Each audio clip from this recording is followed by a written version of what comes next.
Swiggy জোম্যাটোর কর্মীরা, OLA bike যারা চালায়, তারা আজকে জাস্টিসের দাবিতে রাস্তায় নেমেছে। উল্টোডাঙ্গা ঘড়ি মোড় থেকে ফুলবাগান পর্যন্ত আমাদের মিছিল চলবে।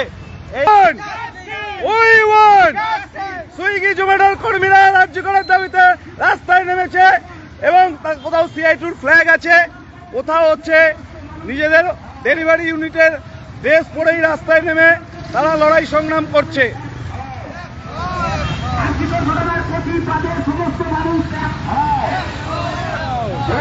চিকিৎসক ছাত্রীকে খুন করা হয়েছে, রাজ্য সরকার জবাব দাও। এই জবাবের দাবিতে সিআইটিও লড়ছে। এখন দর্শনের সরকার, এই তোলাবাসদের সরকার, এই ধর্ষকদের সরকার, এই সরকারের বিরুদ্ধে সমস্ত মানুষ এক